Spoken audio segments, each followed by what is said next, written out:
Palabra a la senadora Antares Guadalupe Vázquez Salatorre, del Grupo Parlamentario de Morena. Adelante, senadora. Gracias, presidente.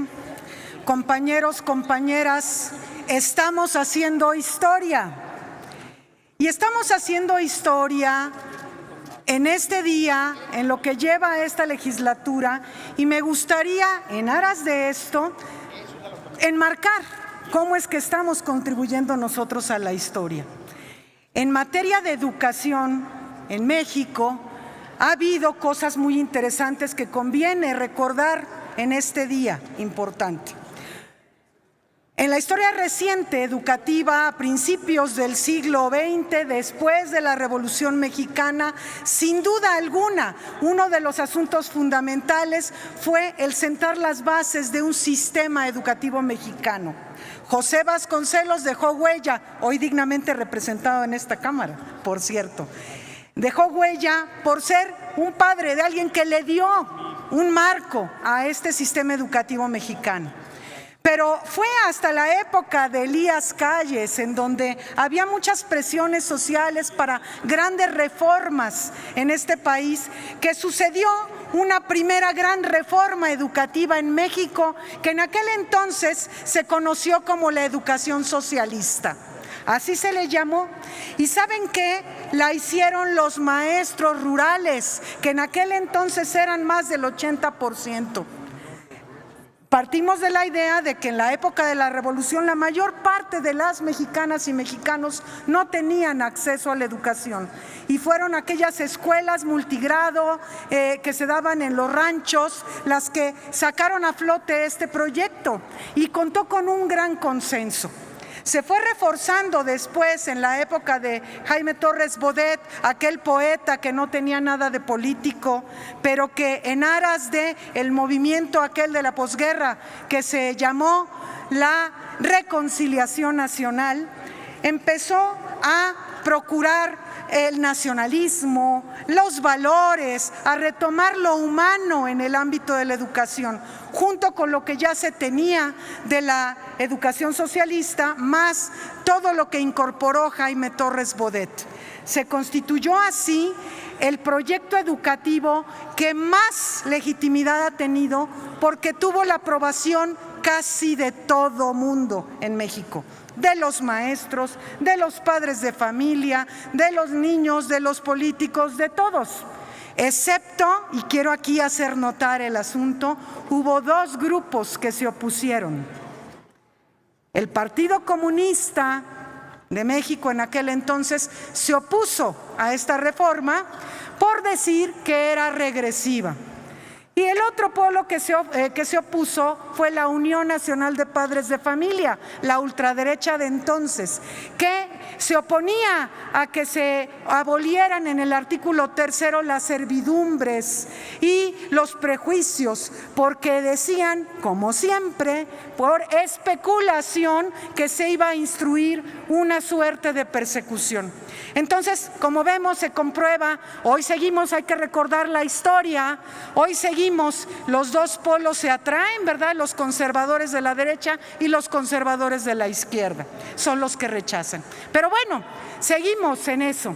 Esos niños y jóvenes que fueron formados en la época de Torres Bodet fueron esos que llegaron en los años 60 a las universidades por primera vez en una primera aproximación de masificación de la educación superior, media superior y superior. Esos niños y jóvenes que eran críticos, que sabían pensar y que pudieron cuestionar a un gobierno. Después de los terribles acontecimientos del 2 de octubre del 68 y lo que siguió en 1971, pues entonces quedó claro que eso no le gusta a algunos gobiernos, que aquellas formas educativas que puedan efectivamente emancipar a la población no son bien vistos por los gobiernos duros, los gobiernos represores. Entonces vino efectivamente una guerra que se inició contra las normales, en particular contra las normales rurales, contra las normales todas. Aquí tenemos en 1971 un evento lamentable, el Día de San Manuel, y de facto políticas públicas que empezaron a trivializar la educación. ¿En qué sentido? Se hacen asimilaciones de ciencias sociales, lenguajes y métodos, ciencias naturales, y queda todo en la generalidad. Y se empiezan a habilitar personas que no tienen mucha idea educativa. ¿Sí? Se empezaron a habilitar los técnicos docentes en lugar de los maestros que habían probado sus eficiencias.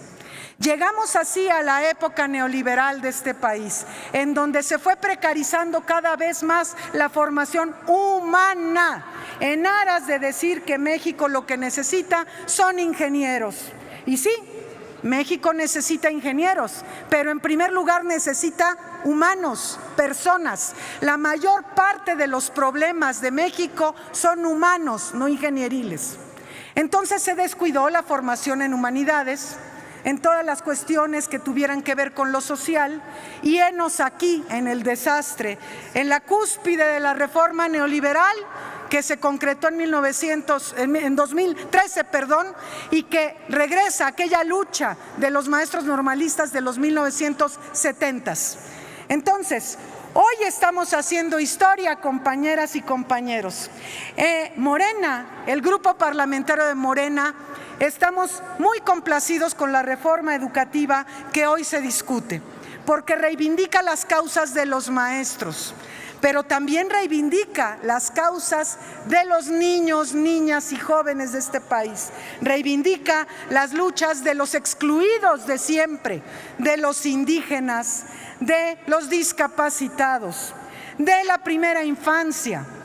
Entonces, estamos hablando de una reforma efectivamente de gran calado que podrá prosperar.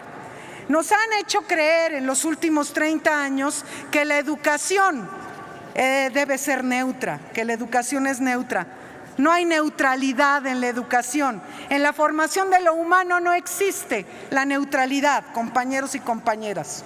Existe, eso sí, la precarización en aras de la neutralidad. Y la neutralidad educativa efectivamente es una ideología, que es la que hoy sufrimos con la alienación de niños, niñas y jóvenes en este país.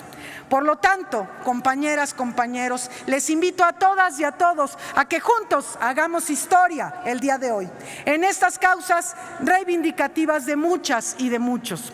Sin duda, el mundo ha cambiado mucho y lo tenemos que ajustar, precisamente esta reforma, a los nuevos tiempos. Esas son cuestiones que tenemos que atender sin duda. Pero el fondo, compañeras y compañeros, sigue siendo la construcción de un país que se hace desde las aulas de este mismo. Muchas gracias.